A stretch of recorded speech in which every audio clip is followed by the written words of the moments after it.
has a question. This is a good opportunity to ask Venerable Longpo Ajahn Jayasaro.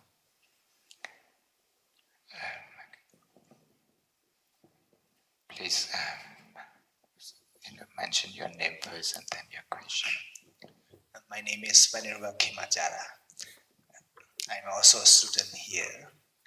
I'm now studying MA 2 years.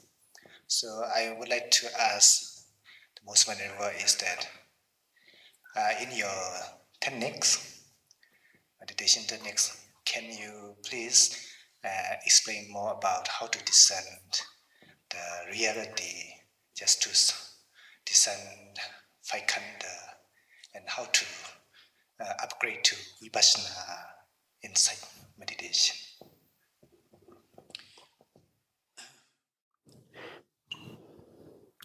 Well, the Buddha taught very clearly that any kind of meditation technique must be aimed at taking the mind beyond the five hindrances.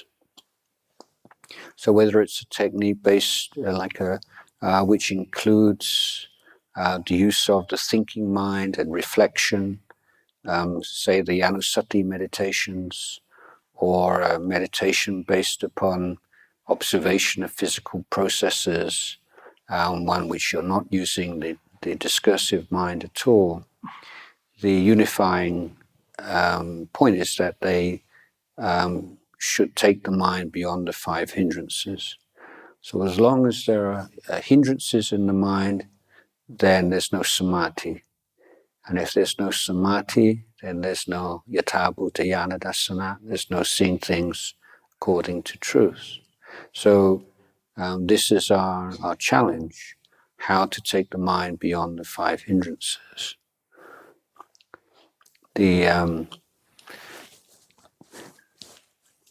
Sometimes then can see that the mind's really ready for meditation. The moment you sit on your seat, you feel you're really ready and enthusiastic and committed. But there are also times, even for bhikkhus, where you just sit there because it's the time to sit, or you're lacking some real sincere motivation. And I think this is really a very important point, that meditation will only really develop when you have chanda, when you have kusala chanda, dhamma chanda in the mind. And this is your first question when you sit down: is there dhamma chanda in my mind? And you have to be very, very honest with yourself. And if there's not dhamma chanda, then you need to stimulate dhamma chanda, and you should have a number of different skillful means to do that. You see what works for you. So it might be recollecting the virtues of the Buddha, or stories of the Buddha's life, or of the great arahants at the time of the Buddha, or particular Dhamma teachings that inspire you, or recalling the great masters, the great arahants of the past or of the present day. Anything which will just bring up this sense of inspiration and energy. So it's usually we're looking for inspiration from our teachers and from surroundings. But this is a very important skill that we need to how to inspire yourself, how to motivate yourself. You drawing upon your study. This is one of the values of Pariyatti. It's giving you like a fund. You've got this whole resource or database of inspiring materials that you can bring to your mind, and in order to create the necessary supporting conditions for development of meditation. So I think that myself, having spoken to so many meditators over such a long period of time, I'm not convinced that there's any one technique that's better than any other technique, but it's more the attitude with which you apply the technique that you've chosen. And being a little bit flexible, a little bit creative. And he said, this is, when you sit down, this is my raw materials today, right now. This is what I've got to work with right now. So what's the most skillful way of working with this? It's not like how you'd like it to be, or you think it should be like this, or yesterday it was so good, why is it like this today, and then get caught up in doubts. But this is how it is right now. It's like this. So what's my best way forward given what it's like? So is this the hindrances? They're like a kind of a spectrum. So you have very coarse expression of a hindrance, and then going all the way to very quite refined or subtle levels of hindrance. And so particularly as monastics often, like the third hindrance of sloth, torpor, dullness of mind, that's a big one for monks, isn't it? And the thing to be aware of is that, the quality of the mind which is developing samadhi is this word gamanio. It's that like pliability, flexibility of mind. One teacher compared it to like copper wire. Like copper wire, you can bend it, it's very strong, but you can bend it this way and bend it that way. So if you're meditating and you not a lot of thoughts in your mind, you feel quite solid and good, but you have that kind of stiffness, that kind of rigid quality in your mind. That's the tinimita, the third hindrance, and the more subtle, and that's the one that many people get caught in, this kind of subtle stiffness of mind. So each of those hindrances, you deal with the coarser, and then you go on to refine. But if you look on it as an exploration and a learning process, rather than I got to do this in order to get that, but you say like that, this is like I'm learning. I'm learning about the mind. I'm learning about the human mind. I'm learning about how to deal with the challenges. So even if you have a so-called bad meditation, it's actually, you can learn a lot from what called bad meditations or difficult meditations. So it's that skill of how to look at it, how you framing your practice. Yeah.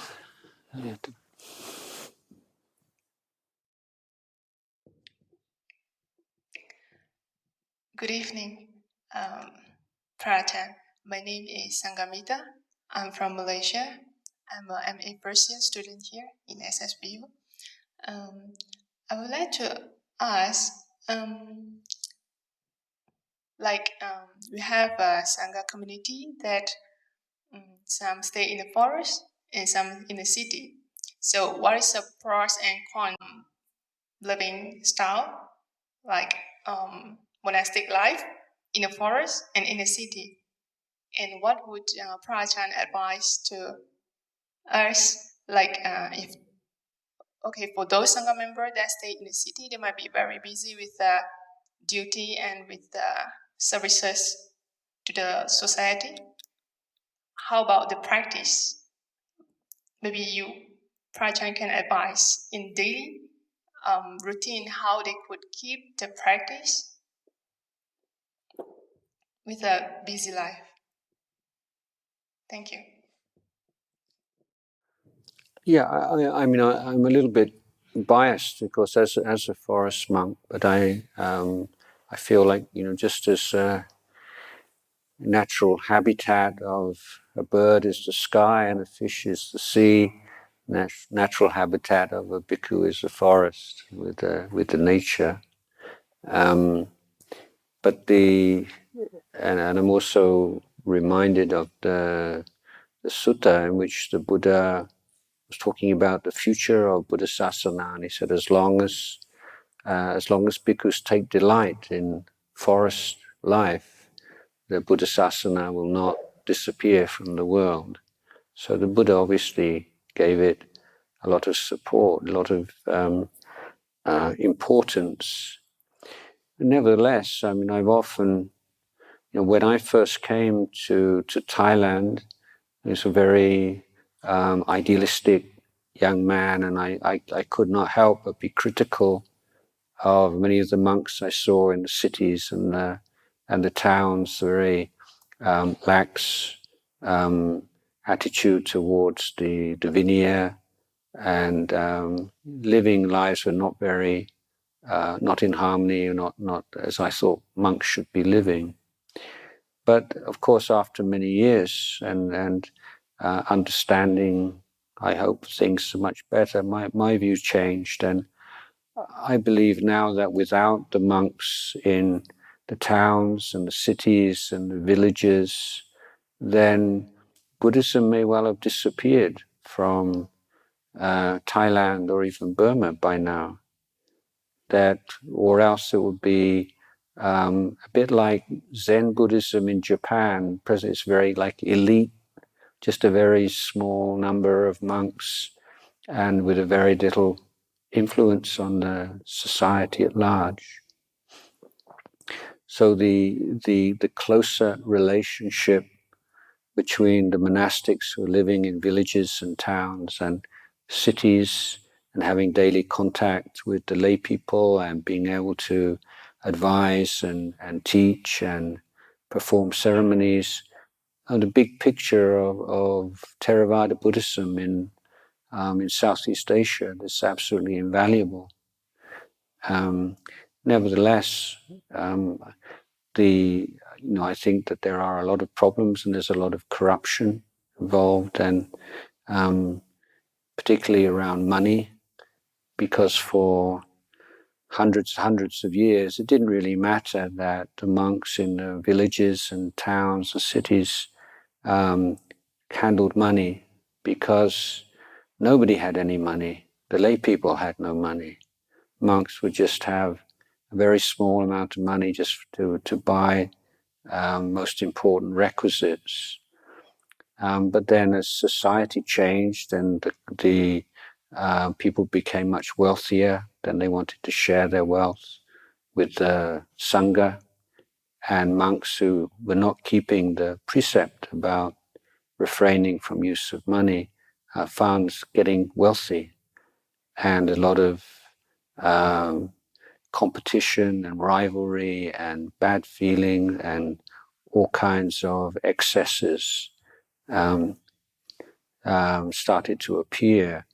So it's not so much living in the city and living in the town as the Vinaya, because the Vinaya and the precepts are what protect you. And my teacher said, you look after the precepts will look after you.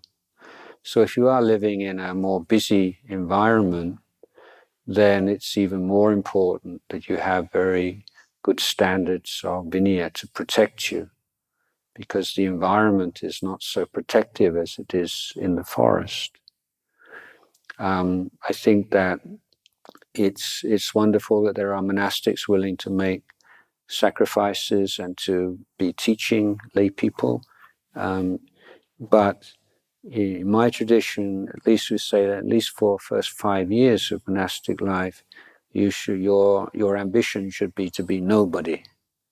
There'll be plenty of time to be somebody in the Buddhist world when you get more senior. But one of the great luxuries and one of the great most valuable things is to spend years where nobody knows who you are and where you don't have any expectations and any responsibilities towards larger Buddhist community. And when you develop that inner strength and inner maturity and knowledge and so on, then as you get more, then you can choose much more how to live your life in a way which is most fulfilling for yourself and for others. Even though you are perhaps living in a monastery or temple in the city, then it's still, I think, important to be taking periods of retreat. So having times of the year where you don't teach or you don't have activities, and let that be known within the community, So that might be for 3 months of the annual rains retreat, or in the Western monasteries where that 3-month period coincides with the summer, they shift their 3-month period to the beginning of the year in the winter. But the idea, I think, is a sound one, to have a period of time where you're just putting your emphasis and your efforts into your own practice in order to be able to carry on your duties and your service to others at other times without becoming overwhelmed.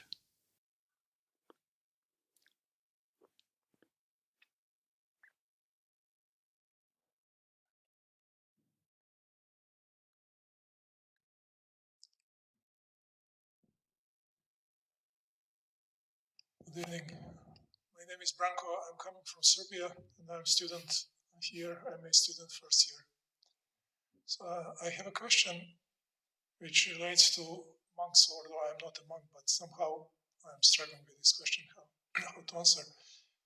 And I would like to start with the fact that I think you can agree with this, that this world is burdened with so many challenges. We have, and the last one is this coronavirus, but also socially, this disparity of the wealth, where the 1% of the population owns the 50% of the social wealth and corruption and all you mentioned. So somehow I would like you to me explain how you see the role of monk, because as far as I see, there is kind of or contradiction in the role of the monk. Monk should be in the forest meditating, kind of introvert, but somehow I think that monks also should have a say or role in the wider society.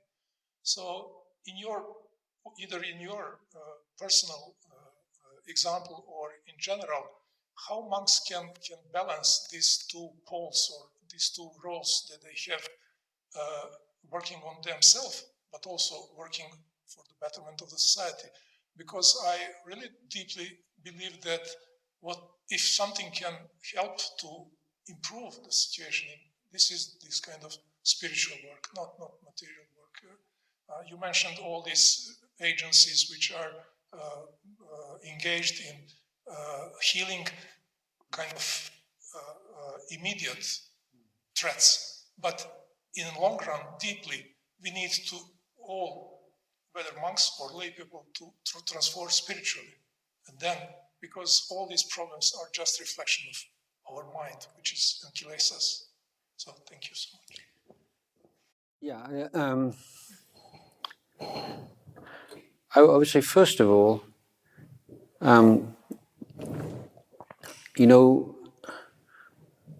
if you were to hear about in the Amazon jungle, there are still patches of the Amazon jungle which are completely unexplored, unreached, and in the middle there are these huge trees, majestic trees, some of the most beautiful and wonderful trees in the world. And even though you probably, in your lifetime, you won't ever see those trees or have anything to do with trees or even see photographs of these trees, it just feels really good to know that there are those trees there in the middle of the jungle.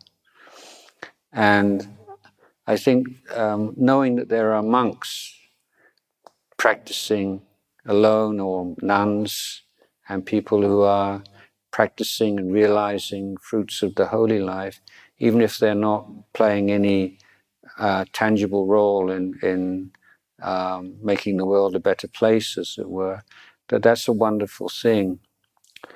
But that's just sort of one extreme example. I think that the monks have many different, and so including nuns in this, and monastics. One is that there's the integrity and the quality of sila, and knowing and seeing people who are practicing what they're preaching and trying to live by their ideals and living by a very high standard of sila. And to have groups of young men living together, whether it's 40, 50, there are monasteries with hundreds of monks, and that you could have a group of young men in their 20s and 30s and can live together in that kind of harmony and goodwill and kindness and care. I think that's an incredible lesson to the world. Something. So I often encouraging young monks, just living your life as a monk, it's really, people see it and they're uplifted by it. And we, in my tradition, we built a number of monasteries in Western countries, and it was a question about how much of this tradition could be transplanted into non-Buddhist environment. And there are a lot of different views about it, of course. And my teacher, Ajahn Jayasaro, just said, well, try and do everything the same way that you do it in Thailand, and then see what works and what doesn't work. You don't have to decide beforehand. And in fact, we found that we could practice almost exactly the same way, just some minor changes in clothing and wearing like long sleeve anksas, shirts and things like this. But one aspect of the forest monk's life that nobody thought would be possible to transplant into the West is what we call tudong, or just like in Thailand and in Burma, I don't know, I suppose, just the monks just set off and walking through the forest and walking through the countryside, and then in the morning walk into village for alms food. And we thought, how would that ever work in a non-Buddhist country, where people are not Buddhists, and they see strange, bald-headed, robed figures walking through the town, who's going to give them anything to eat? And it's been absolutely incredible. We've had monks walking through from California up to Washington State, 2,000-kilometer walk, 2-3 months, only 2 days when they never got fed. Monks walking through Germany, France, England, Ireland, Italy, all over, and everywhere they go, people see monks, see people dressed this way. They're not Buddhists, don't have often any, and just something about the form, something about what we're doing, it just inspires people. They want to offer support. Often people will come up to you and say, give you money, and then you say, I can't take money. They say, what are you doing? Is it even more inspired? So what, somebody doesn't want money, and then you say only food, and then people say, well, just stay there, don't do anything. I just go in the shop and buy you something. So I have a lot of faith. This form is something which somehow it encourages goodness in people. On more tangible level, monks do a lot of teaching in schools, and when you just see and all the things that Venerable Ajahn Kamai yesterday was in big prison in Yangon and teaches in universities and has a wonderful reputation in England already after just a few years.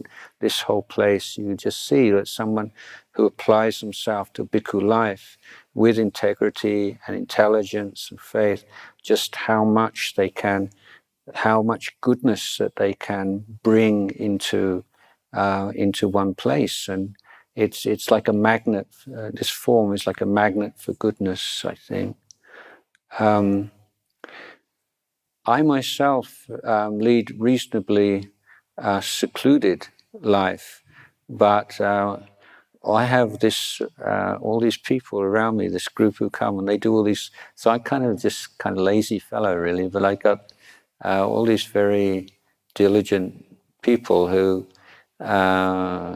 record what I'm doing, and they put it on YouTube, and they put it on the podcasts, and so for me, technology, rather than being a distraction as it can be for many monks, means that I can just live my life quietly or visiting here, and then that's it's broadcast around the world, and so can feel that I am contributing some way to propagating Buddhist principles. And of course many monks are also writing books, and there are so many ways of sharing the Dhamma these days that weren't available before.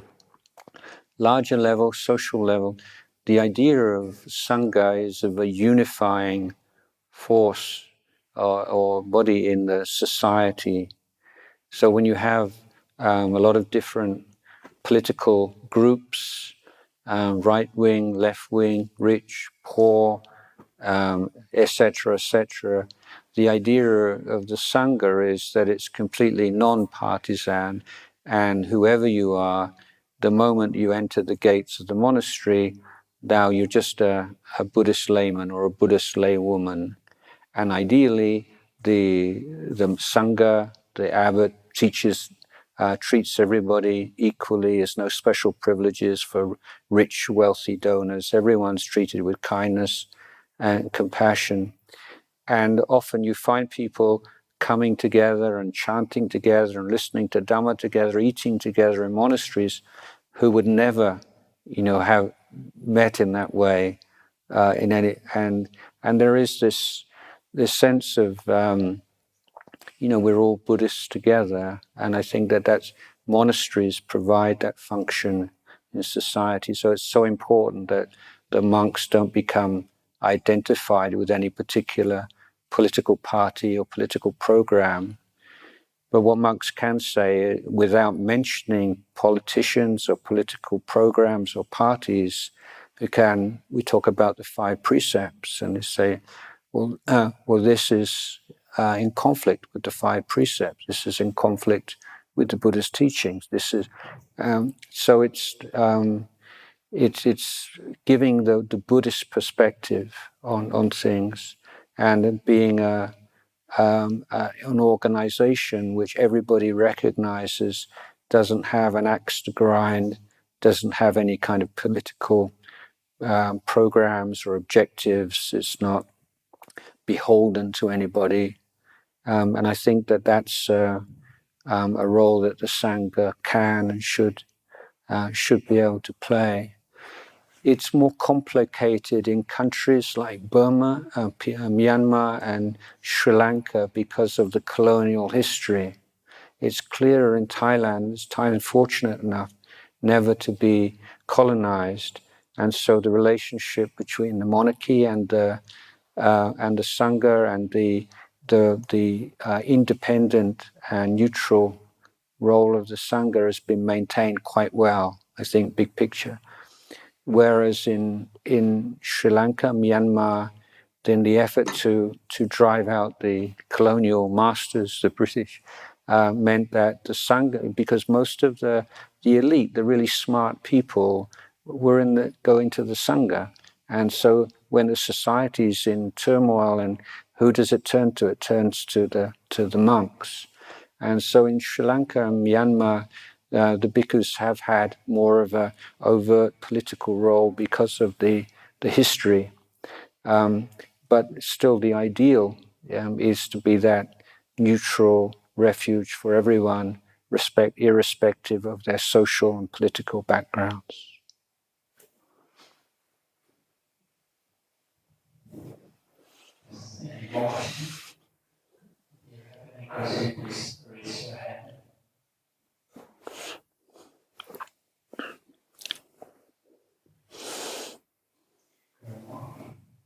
So can I ask the bhikkhus who got exams, are you stressed out?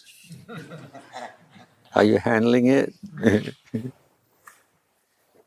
I wish you all success in your exams tomorrow. May I ask one question, one very simple question.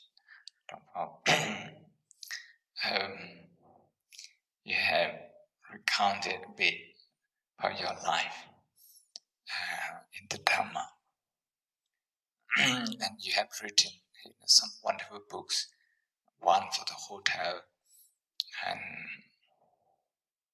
I don't think we have got enough of those we have seen. Many enough people have seen that book in this country. And also your more well-known book, Stillness Flowing, which we have in our library. We have both of them. For the sake of our student here, as for my own interest,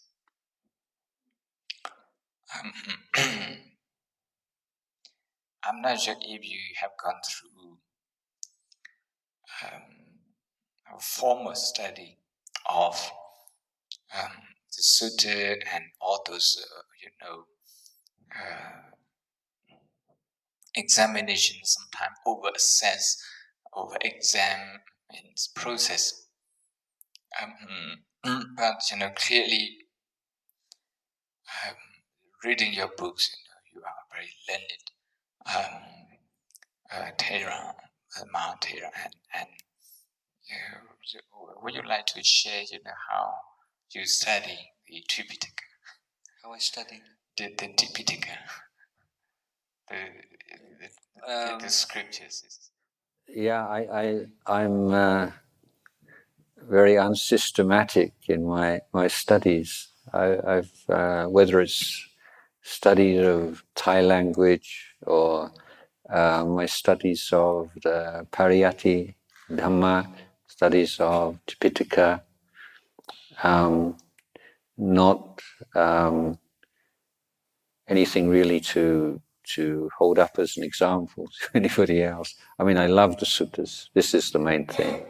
And I've been fortunate enough to have been offered copies of the Bhikkhu Bodhi's translations and others. So I have an extensive bookshelf and library, and I spend periods where I pick up the Anguttara and look at the Anguttara for a couple of weeks, or I pick up the Majjhima and go back to the Majjhima was the first of the Bhikkhu Bodhi translations that I received many years ago now, and that's a treasure.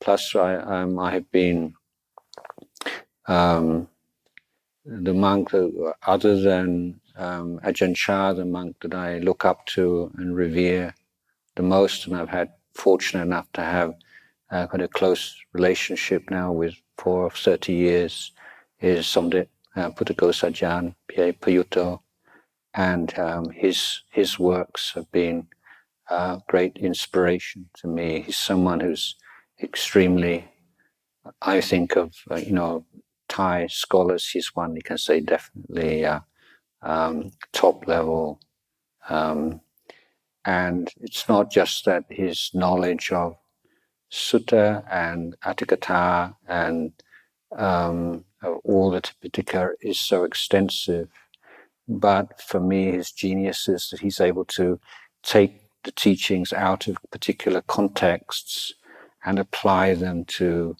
the problems of the modern world. Where exactly in the Tripitaka do we find teachings that we can respond to the climate crisis or economic development and its pitfalls, or education system? And so, for me, this is often the weakness of the scholarly approach. Is it's too much confined to the curriculums and to the particular form of the monastic education, whereas he's not like he's just consumed these, but he's fully digested them, and he's able to take from here and take from here and take from there, and to apply these things. And so I've learned a great deal from him and his scholarship, and I certainly look to him as my teacher.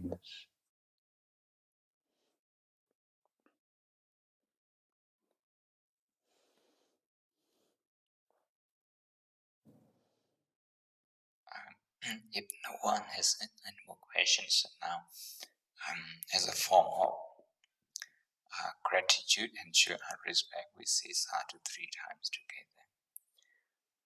Sadhu.